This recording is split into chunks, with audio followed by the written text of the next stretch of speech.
ఇప్పుడు జనగణన మోసం చేయాలని ప్రయత్నం చేస్తుంది. ఈ మోసం చేసేటువంటి పద్ధతులు మానుకోండి.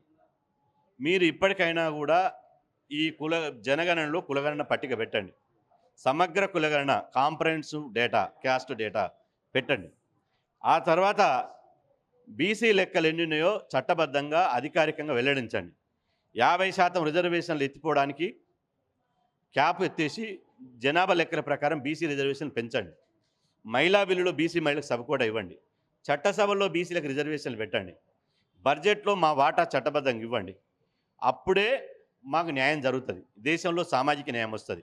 లేకపోతే దేశంలో సామాజిక అన్యాయమే జరుగుతూనే ఉంటుంది. ఇంకా 80 సంవత్సరాల భారతదేశ స్వాతంత్రంలో అంతరాలు పెరుగుతూనే ఉంటాయి. సామాజిక అసమానతలు పెరుగుతూనే ఉంటాయి. ఆర్థిక అసమానతలు పెరుగుతూనే ఉంటాయి. రాజకీయ అసమానతలు పెరుగుతూనే ఉంటాయి. సమాజం రావాలంటే, సామాజిక న్యాయం జరగాలంటే కులగణనే దీనికి మూల కారణం. కాబట్టి ఈ కులగణన మీరు ఇచ్చినటువంటి హామీని విస్మరించకుండా కేంద్ర క్యాబినెట్ నిర్ణయాన్ని అమలు చేసేటువంటి ప్రయత్నం చేయండి.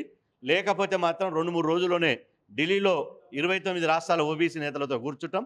దేశవ్యాప్తంగా భారత్ బంద్ చేయాలన్నా, లేకపోతే ఈ జాతి జనగణన బహిష్కరించాలన్నా, దేశవ్యాప్తంగా ఎట్లాంటి ఆందోళన చేయాలనో మేము నిర్ణయించి మా కార్యాచరణ ప్రకటిస్తాం.